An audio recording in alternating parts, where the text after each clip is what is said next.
자, 다음으로 렌즈의 지름에 따라서도 한번 분류를 해 보도록 하겠습니다. 자, 지금 보시고 계신 게 전부 다 컨택트 렌즈인데요.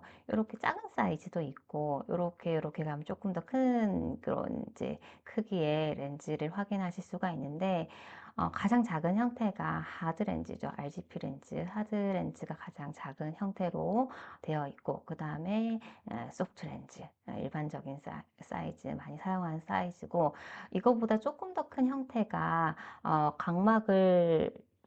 각막에서 곡막까지 다 이렇게 이제 감싸는 형태로 되어 있는 곡막 렌즈가 있어요.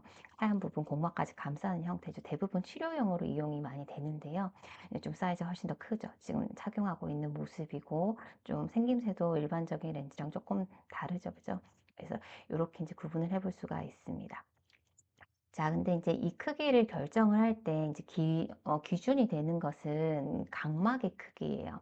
근데 이제 각막의 크기 같은 경우에는 저희가 측정하기가 불가하죠. 왜냐하면 각막은 투명하기 때문에 이제 이 사람의 각막의 크기가 어느 정도 될 것이다라는 것을 저희가 측정할 수는 없거든요. 그래서 이 사람의 각막 크기가 어느 정도 될 것인가를 측정하기 위해서 저희가 이제 기준으로 볼 수 있는 부분이 홍채 직경을 측정해요. 그래서 거울에서도 보시게 되면 저희 홍채는 이제 육안으로 확인이 가능하시잖아요. 그래서 실제 이 사람의 홍채, 가로 방향, 가로의 홍채의 그 길이를 측정을 해서 그 길이가 보통 한 10에서 13mm 정도 된다고 보고를 하고 있어요. 일반적으로. 그것도 크게 다 사람마다 다르죠. 근데 보통 이 가시홍채 직경에서 한 1에서 2mm 정도 더 더한 게 이 사람의 각막 직경이다라고 얘기를 합니다. 그래서 저희가 뭐 각막 렌즈라고 하면 보통 지금 여기 하드 렌즈를 얘기를 하고요. 하드 렌즈가 각막 렌즈에 이제 해당이 되는 거고, 반곡막 렌즈라고 하면은 이제 일반적으로 사용을 많이 하게 되는 소프트 렌즈가 반곡막 렌즈에 해당이 된다 보시면 되고, 그리고 마지막 곡막 렌즈가 요 렌즈인데요. 이 크기를 결정을 할 때는 보통 이제 가시용 재직경을 측정한다고 했죠. 가시용 재직경. 가시홍채 직경 봤었을 때 이제 좀 까맣게 보이는, 동공보다 좀 옅겠지만 까맣게 보이는 이 홍채의 가로 방향을 갖다가 측정을 합니다. 그래서 이걸 갖다가 HVID라고 해요. 호리존탈 비저블 아이리스 다이오메타 해서 홍채의 가로 방향의 길이를 측정을 하게 되는데, 이거에서 보통 한 2mm, 1에서 2mm 정도 더한 게 각막의 직경이다라고 보시면 되거든요. 그래서 하드렌즈의 전체 크기를 결정해 줄 때는 HVID에서 이 가시용제 직경 측정한 거에서 보통 한 2mm 정도로 빼서 결정을 해줘요. 하드렌즈 같은 경우에는 사이즈 지금 보시는 것처럼 작은데 보통 이제 동공을 다 덮을 수 있는 크기가 기준이 되거든요. 그래서 어두운 상태에서 동공이 가장 커졌을 때 이 동공을 다 커버하면 되는 정도로 이 하드 컨택트 렌즈의 직경은 결정이 됩니다.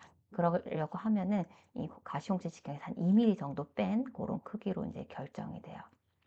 이렇게 되고, 그리고 소프트 컨택트 렌즈 같은 경우에는 각막을 다 덮어야 돼요. 그렇기 때문에 지금 요 가시용체 직경에서 이제 한 아이디에서 한 2mm 정도 더한 요 크기를 전체 직경으로 보통 설정을 해요. 그래서 보통은 한 13mm에서 14.2mm 정도 보통 으로 이제 되어 있을 거예요. 이제 그 혹시나 뭐 렌즈팩 이런 거 보시면 확인하실 수가 있습니다. 자, 그리고 곡막 렌즈 같은 경우에는 지금 이렇게 생긴 형태고, 사실 이렇게 봤었을 때도 이제 곡막 렌즈는 다 싸고 있기 때문에 굉장히 안정성이 좋겠죠. 그래서 위에 있는 렌즈들보다도 시력 교정용이라든지 이런 부분 훨씬 더 좋은데 넣고 빼기가 굉장히 힘들어요.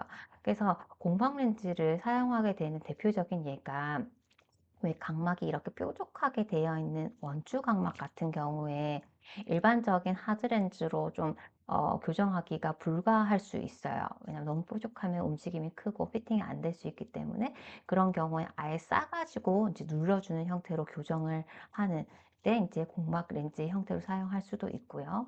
어, 혹은 뭐 건성한 있잖아요. 눈이 굉장히 건조하다. 그냥 건성한 이러면 눈이 건조하거나 이게 아니라 병적으로 건성하는 정말 눈을 뜨고 있기도 힘든 그런 상황이거든요.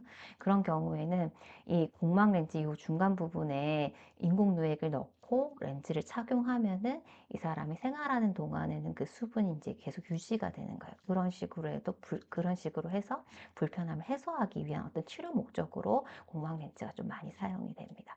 그래서 렌즈 지름에 따라서 가장 작은 형태 각막 렌즈, 일반적인 형태 방공막 렌즈, 그리고 주로 치료용으로 이제 사용이 되는 공막까지 이렇게 싸주게 되는 공막 렌즈, 크게 세 가지로 분류를 해볼 수도 있겠다라고 보시면 되겠습니다.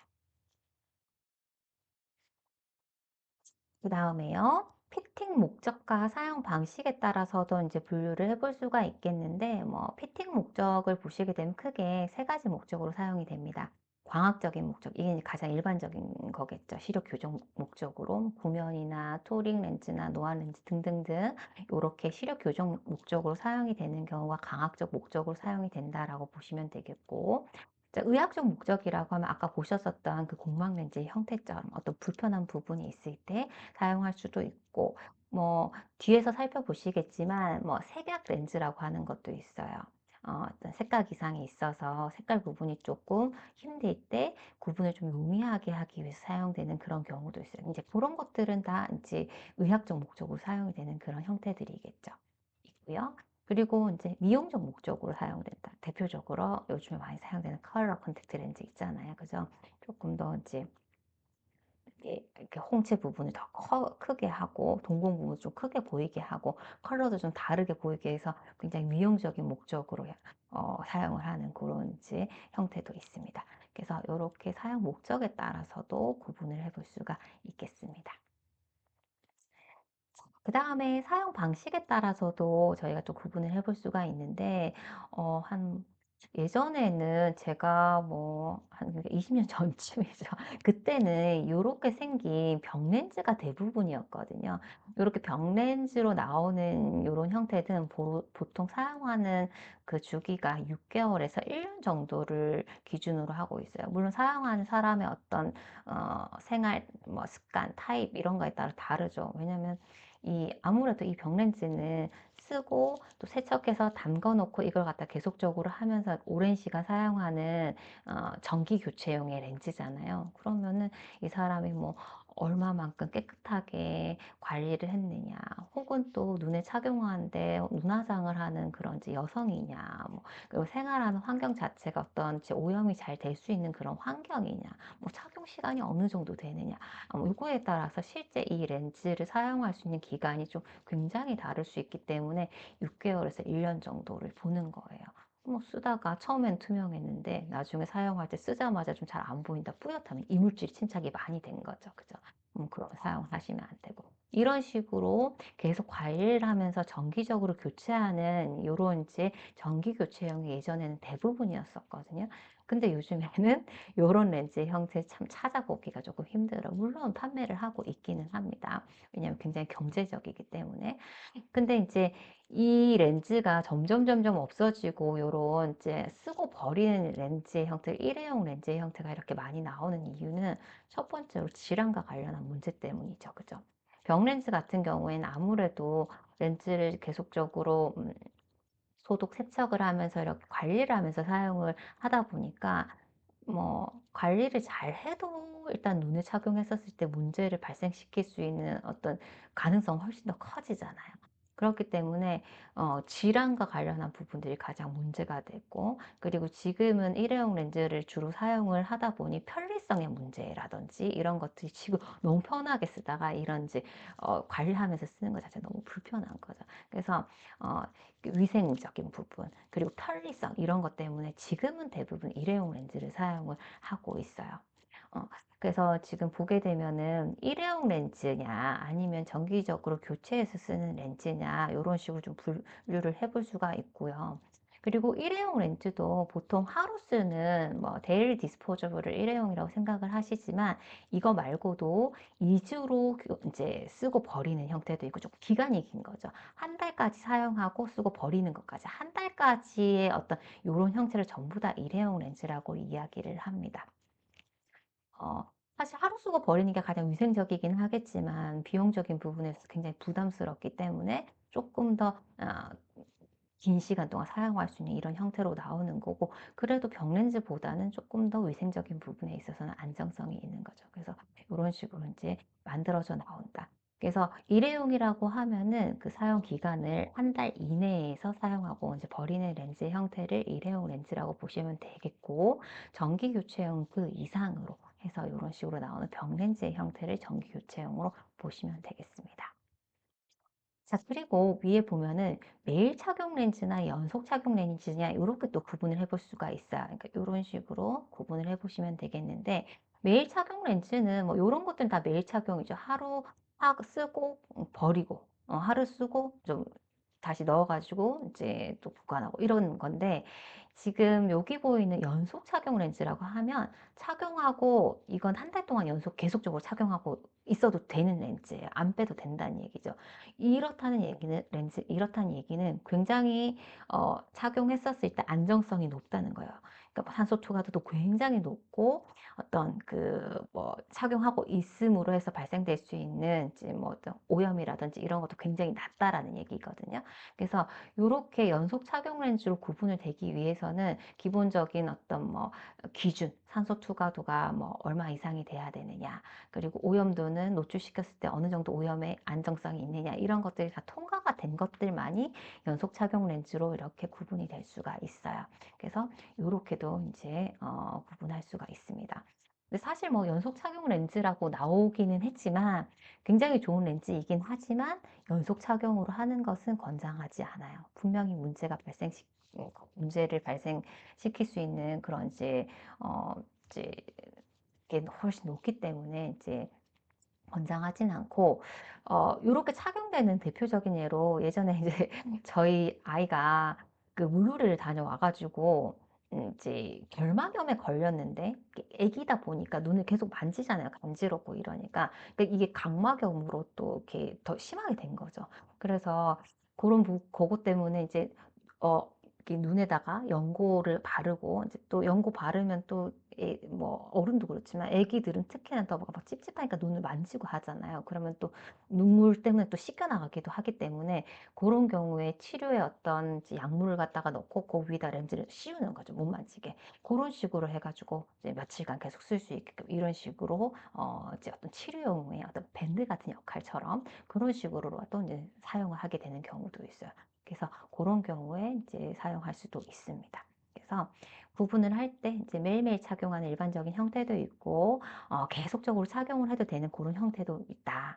그리고 일회용 렌즈라고 하면은 이제 한 달까지 사용할 수 있는 그런 렌즈의 형태들을 일회용 렌즈로 다 분류를 하고, 정기 교체용은 그 이상으로 관리를 하면서 쓰게 되는 이런 병 렌즈의 형태를 정기 교체용으로 보시면 되겠다라고 정리를 해 주시면 되겠습니다.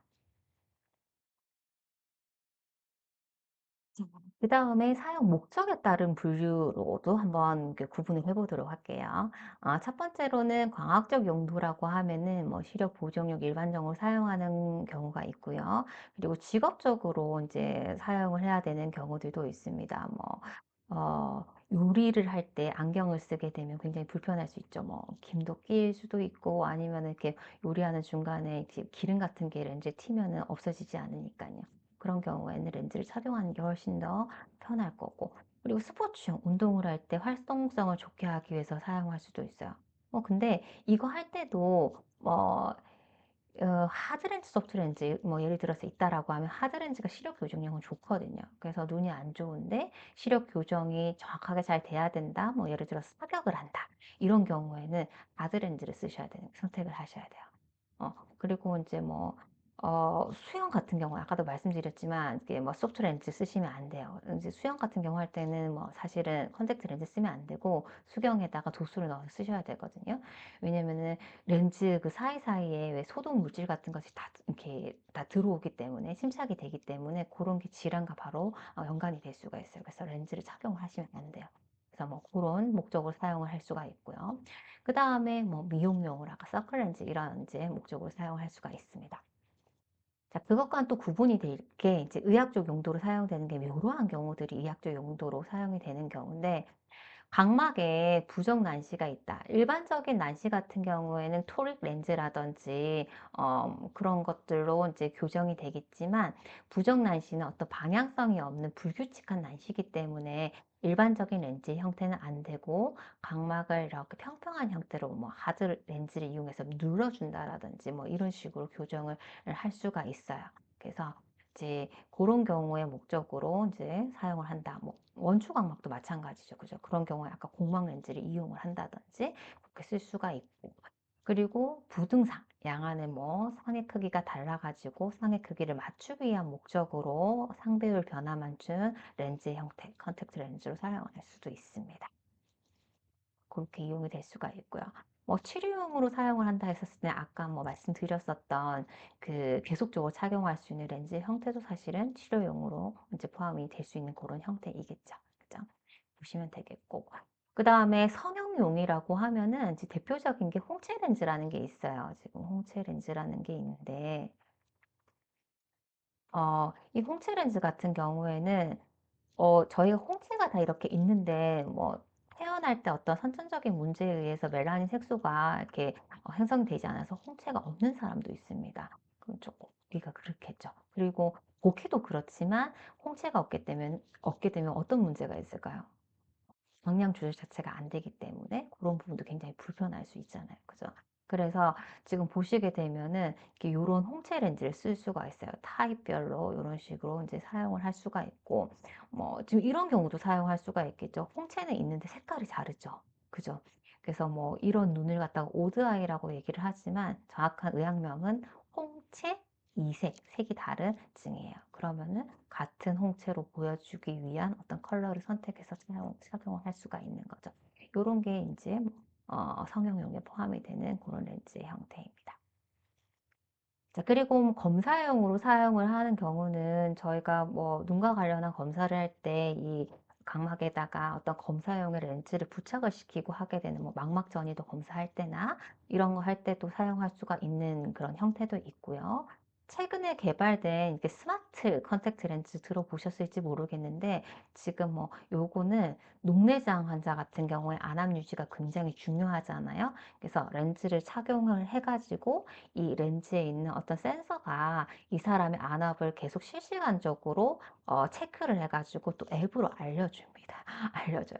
그래서 안압을 갖다 계속 체크할 수가 있고, 그리고 이제 안압을 적정한 수준으로 유지하기 위해서 약물이 들어가야 되는데 약물을 전달해 줄 수 있는 그런 역할까지도 할 수 있는 굉장히 스마트한 형태로 이런 식으로 나온 형태도 역시나 검사용이나 치료용이야 지금 다 사용이 되는 그런 형태로 분류를 해주시면 되겠습니다. 그리고 이제 옆에 있는 게 색약 렌즈거든요. 요거는 이제 아까 말씀드렸지만, 색약이 있다. 색각 이상이 있는 경우에 색깔 구분 좀 용이하게 하기 위해서 이런 식의 렌즈를 착용을 하게 되면은 완전하게 정상적인 색깔 구분이 되는 건 아니지만 어느 정도는 색깔 구분이 좀 이제 용이할 수 있게끔 도와줄 수 있는 이런 형태도 치료용에 포함이 되는 그런 타입의 컨택트 렌즈라고 보시면 되겠습니다. 굉장히 다양한 형태가 나오고 있어요. 그래서 이런 목적으로도 구분을 해볼 수가 있겠습니다. 자, 마지막으로 제조 방법에 따라서 콘택트 렌즈를 분류를 해볼 텐데요. 제조 방법은 크게 네 가지로 구분을 해서 살펴보도록 하겠습니다. 첫 번째, 선반 절삭법이 있고요. 그 다음에 주형 주조법, 그 다음에 회전 주조법, 그 다음에 이거는 이제 두 가지를 섞어 놓은 형태예요. RP3 공법이라고 해서 되어 있는데 이 네 가지의 어떤 이제 특징적인 부분, 장단점을 한번 확인해 보도록 하겠습니다. 자, 선반절삭법 같은 경우에 절삭염 어쨌든 깎아서 만드는 거예요. 동이라는 거예요. 레더컷이라고 얘기를 하는데 이거는 어떻게 만드냐 하면은 지금 보고 계신 게 기본적인 렌즈를 만드는 재료예요. 재료가 이렇게 있으면 이 재료를 필요로 하는 만큼 이렇게 이제 자르는 거죠. 자르고 그 다음에 렌즈 형태로 만들 때 렌즈의 후면을 먼저 깎습니다. 이 후면을 깎을 때는 착용하고자 하는 착용자의 각막의 형태에 준해서 각막에 잘 맞을 수 있는 베이스 커브라고 하는데 이 커브에 맞게끔 후면을 깎아주고요. 그 다음에 후면이 깎여진 상태에서 이 사람에게 필요한 굴절력 값을 계산해서 앞쪽에다가 굴절력 값을 배치할 수 있게끔 내가 원하는 굴절력이 나올 수 있게끔 전면을 이렇게 깎아가지고 완성해주는 깎아서 만드는 형태가 연마법, 선반절삭법이라고 얘기를 해요. 그래서 이렇게 보시게 되면은 지금 각막의 형태도 고려를 하고 그 고려에 따라서 굴절력 값도 정확하게 들어가다 보니까 다른 렌즈를 만드는 어떤 그 제조 방법보다도 가장 정확하게 만들 수 있는 방법이 이 절삭 연마법이에요. 까다롭겠죠. 그죠? 그래서 이제 이런 경우는 보통 하드 컨택트 렌즈 만들 때 주로 사용이 돼요. 딱딱하다 보니까 이런 피팅감이나 이런 것들이 굉장히 중요하잖아요. 그래서 굉장히 정교하게 만들어지고 이제 그 약간 맞춤형으로 그죠? 만들어지는 방법이 이 절삭 연마법이다라고 보시면 되겠습니다. 자, 그래서 정리를 해보면 친수성의 플라스틱으로 된 단추 모양의 고체 재료, 지금 요거 말하는 거죠. 이거를 절삭을 한 뒤에 수화물에 담궈 넣는 거죠. 해서 그 다음에 먼저 깎을 때 렌즈 후면 각막에 닿는 부분 있죠. 이제 잘 맞게끔 착용했었을 때 피팅이 잘 되고 이제 잘 이렇게 적절한 움직임이 있을 수 있게끔 이렇게 이제 가공을 한 후에 렌즈 전면에다가 굴절력 값을 갖다가 이 굴절력에 따라서 가공을 해주는 그런 맞춤형의 제조 방법이다라고 보시면 됩니다. 자, 그래서 이렇게 만들었기 때문에 각막 곡률에 알맞는 그 사람에게 맞는 각각 다른 커브 제조가 가능하기 때문에 실제 착용했었을 때 렌즈의 중심 잡기나 움직임이나 피팅감에 있어서는 가장 좋은 형태가 바로 이 형태예요. 그래서 원하는 형태로 가장 정교하고 다양한 형태로 만들 수가 있습니다. 자, 이렇게 이제 원하는 대로 만들 수 있기 때문에 예를 들어서 굉장히 높은 굴절력의 근시안이다. 근시안 같은 경우에는 이런 오목 렌즈를 쓰잖아요. 오목 메니스커스형의 렌즈. 근데 도수가 높으면 이 조연부가 이렇게 굉장히 두꺼워질 수밖에 없죠. 뭐 안경 렌즈는 육안으로 보기 때문에 이렇게 두껍구나 아시지만 컨택트 렌즈도 얇지만 분명히 이런 형태로 생겼어요. 그렇기 때문에 이런 형태로 생기게 되면은 실제 착용했었을 때 착용감도 굉장히 떨어지고 움직임 부분에서도 문제가 있거든요. 그러면 어떻게 하느냐? 이 필요 없는 부분을 갖다가 깎아가지고 만드는 형태. 광학적으로 유효한 부분은 두고 필요 없는 이 가장자리 부분을 깎아서 착용감 부분을 개선시킨 형태가 바로 렌티큘러 디자인이에요. 이런 식으로도 다 만들 수가 있다라는 얘기죠. 그래서 맞춤형으로 만들 수가 있다 이렇게 보시면 됩니다. 자, 이렇게 만들기 때문에 생산하는 게 굉장히 까다롭겠죠. 그래서 대량 생산은 좀 힘들고 마다마다 생산을 이렇게 해야 되는 거고 그러다 보니까 가격도 굉장히 비쌉니다. 그리고 이렇게 만들면 아무래도 이제 좀 광택 효과라든지 이런 부분은 떨어질 수밖에 없어요. 그래서 이제 절삭연마법은 맞춤형의 어떤 그런 형태로 만들어지고 하드 컨택트 렌즈 주로 사용되는 제조 방법이다. 이렇게 보시면 되겠습니다. 자, 소프트렌즈에서도 만드는 경우가 있는데 많지는 않고 이렇게 만들었었을 때는 훨씬 더 교정력은 좋다 이렇게 보시면 되세요. 자, 두 번째로 주형 주조법인데요. 그 소프트렌즈에서 주로 사용하는 방법이 주형 주조법이고 다음에 배울 게 이제 회전 주조법인데 회전 주조법도 소프트렌즈에서 많이 사용이 되는데 대부분 일회용 렌즈가 회전 주조법을 이용해서 만들어요. 자, 주형 주조법은 그러면 어떻게 만드느냐라고 보게 되면은 그림을 먼저 보시게 되면은 이런 몰드가 있어요. 렌즈 전면의 형태를 결정해 줄 수 있는 몰드가 있고요. 여기에다가 모노머를 넣는 거죠. 물질, 재료를 넣는 거죠. 뭐 앞에 뭐 에타필콘, 뭐 세노필콘 이런 거 설명드렸잖아요. 이거를 넣고 지금 넣은 상태에서 렌즈 후면 각막과 닿는 부분을 결정해 줄 수 있는 요 이제 또 몰드를 갖다가 이렇게 결합을 시키는 거죠. 전후면을 갖다가 결정해 줄 수 있는 하나의 세트로 이렇게 만들어 주는 거죠. 그러면 요렇게 해 가지고 중합을 시켜 주게 되면 나중에 요런 형태로 만들어지는 거예요. 그래서 제가 예전에 그 실험실에서 할 때 요걸 갖다가 찍어 놓은 사진이 있어서 가지고 왔는데, 지금 이제 몰드가 이렇게 각각 있는 거예요. 각각 있고 여기에다가 모노머를 넣고 요렇게 단추를 갖다가 이렇게 결합을 시켜 가지고 지금 여기다 넣어 가지고 이제 이제 묵묵하게 보완을 시키는 거죠. 그렇게 하면은 이제 렌즈로 만들어지는 거예요. 그래서 요런 식으로 만들기 때문에 지금 이런 몰드가 굉장히 다양하게 다 있어야 돼요. 그치만 이렇게 인제 몰드만 구비를 해 놓게 되면은 뭐 만드는 거는 이제 조합만 다르게 이렇게 저렇게 다 하게 되면 다양한 형태로 만들 수 있는 고런 장점이 있습니다.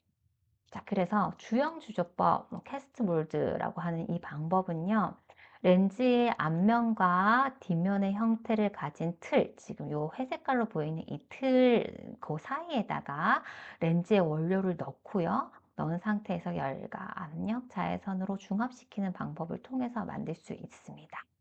그래서 굉장히 다양한 틀이 있어요. 그래서 여러 개의 틀을 사용해서 한 번에 이런 식으로 지금 이렇게 다 넣어 가지고 한 번에 하거든요. 이렇게 해서 만들 수가 있고, 그리고 이 세트가 원하는 대로 이 사람의 베이스 컵, 사람마다 베이스 커브가 다를 수 있으니까요. 그죠?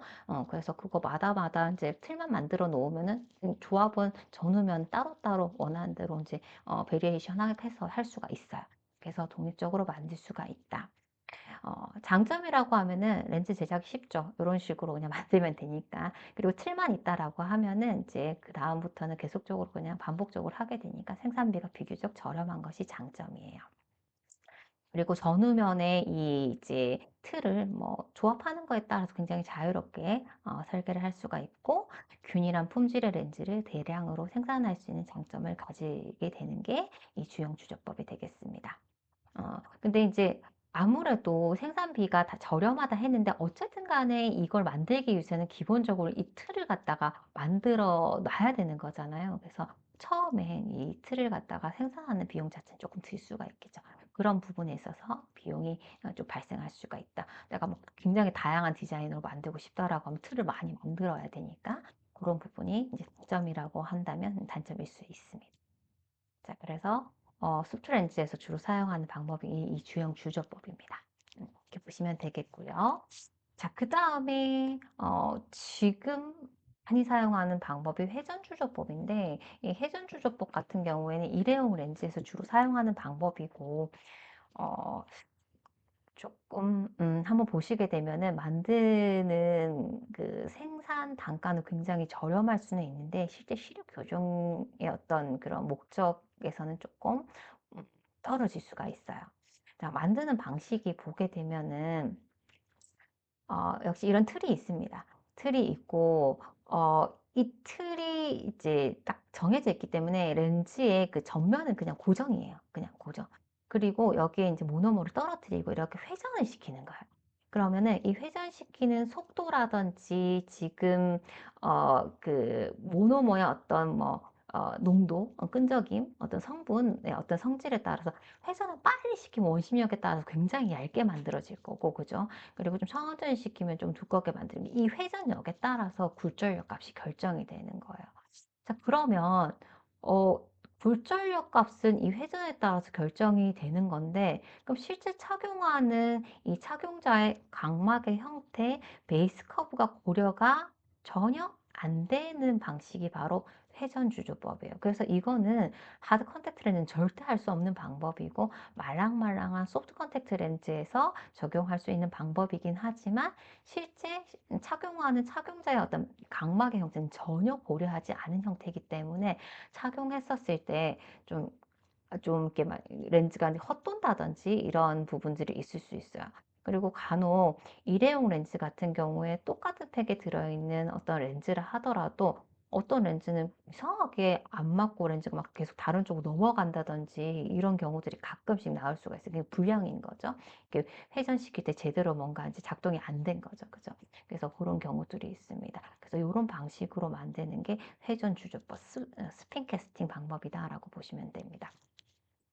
자, 그럼 정리해 보면 회전하는 틀, 지금 여기 이제 요 틀이죠. 그죠? 이 몰드에다가 렌즈 재료를 갖다가 넣어요. 넣어 가지고 막 회전을 시키면서 렌즈의 후면 각막에 맞닿는 부분이 만들어지는 거예요.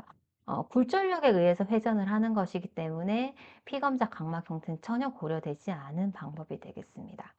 자, 특징은 렌즈 전면은 구면이에요. 이 구면은 딱 정해져 있죠? 항상 일정하고 후면은 이렇게 회전을 시키면서 만들기 때문에 비구면은, 왜냐면은 중심부랑 주변부로 회전하는 속도에 따라 가지고 달라지겠죠, 그죠?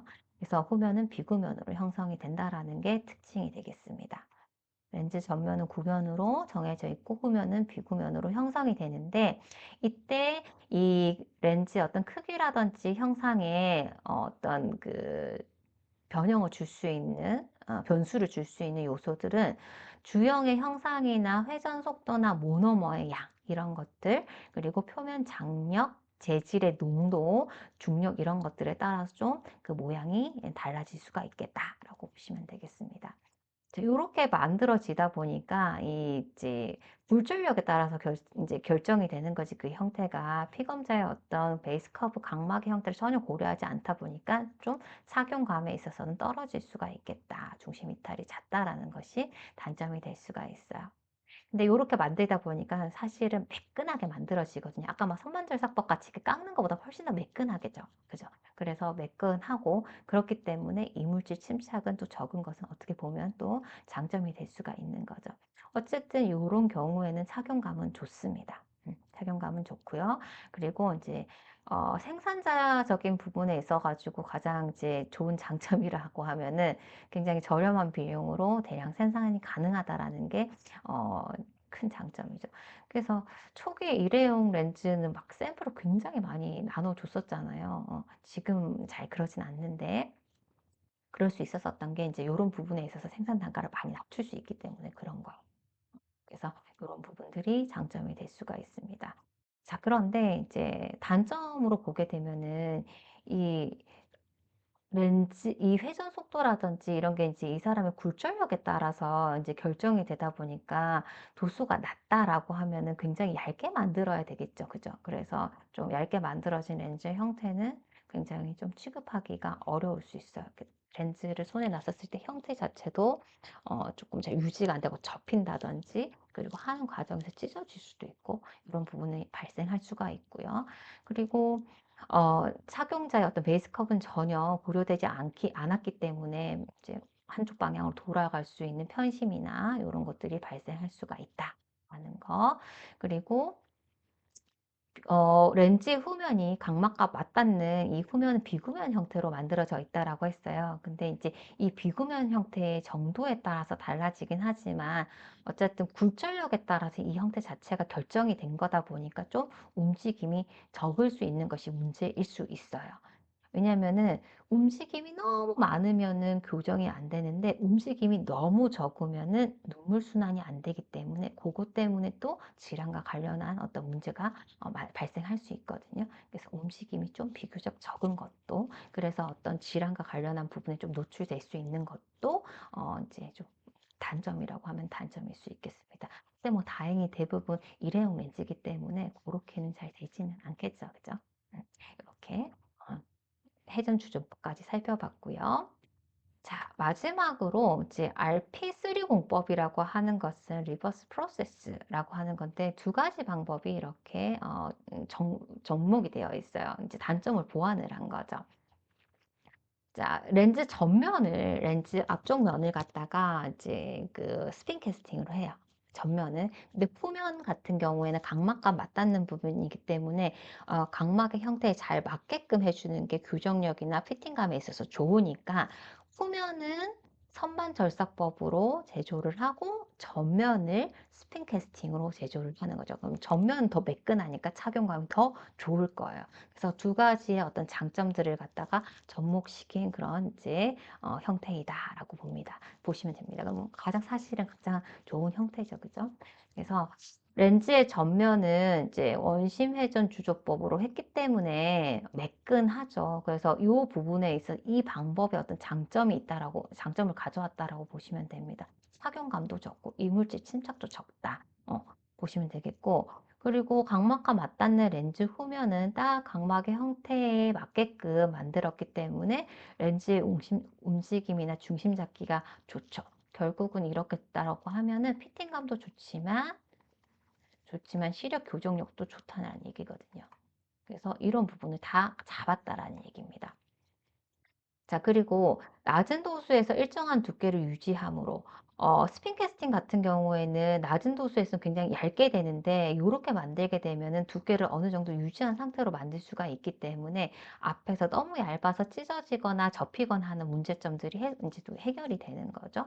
그리고 너무 높은 도수 같은 경우에는 또 이게 그 선반절삭법 레드컷으로 좀 렌티큘러 형식으로 잘라낼 수도 있기 때문에 이런 부분도 해결을 해줄 수가 있는 거예요. 그래서 요런 부분들이 이제 다 두 개에 있어서의 장점 부분들을 다 가져왔기 때문에 가장 사실은 좋은 방법이 RP3공법이다라고 보시면 되겠습니다. 근데 이제 만드는 것 자체가 또 역시나 조금 공정이 좀 더 필요하다 보니까 조금 비용 발생 부분에 있어서 조금 많이 발생을 할 수 있다라는 부분이 장점일 수가 있겠습니다. 자, 이렇게 해서 제조 방법에 따라서까지 이제 컨택트 렌즈를 이제 분류를 한번 해봤고요.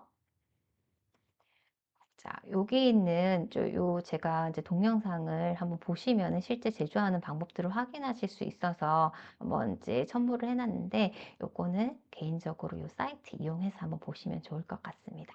이해하시는 데 도움이 되실 것 같아요. 자, 마지막으로 오늘 살펴봤었던 내용과 관련한 퀴즈를 한번 살펴보고 이 시간 마무리하도록 하겠습니다. 자, 오늘은 다양한 기준에 따라서 컨택트 렌즈를 분류를 해봤는데요. 지금 보고 계신 이 보기 중에서 그 분류 기준이 다른 하나는 무엇일지 한번 찾아보도록 하겠습니다. 자, 답은 4번이죠, 4번. 지금 1번, 2번, 3번, 5번 같은 경우에는 지금 요 렌즈의 형태에 따라서 분류가 된 거죠. 구면이냐, 비구면이냐. 그래서 비구면은 사실 2, 3, 5가 전부 다 비구면에 포함이 되어지는 그런 형태이지요. 그죠? 자, 반면에 공막 렌즈 같은 경우에는 저희가 크기에 따라서 분류를 했었을 때 뭐 광막 렌즈냐, 반공막 렌즈냐, 공막 렌즈냐 크기에 따라서 분류했었을 때 됐었었던 그 렌즈의 형태입니다. 자, 그래서 답은 4번으로 체크를 하시면 되겠습니다. 자, 다음으로 방금 전에 저희가 이제 렌즈 제조 방법에 따라서 네 가지로 분류해서 살펴봤었는데 이 문제는 원심 회전 주조법. 이 원심 회전 주조법 하면 딱 일회용 렌즈를 떠올리시면 되세요. 요거에 대한 설명으로 옳은 것은 했습니다. 자, 요거 대량 생산이 가능한 게 가장 큰 장점이었거든요.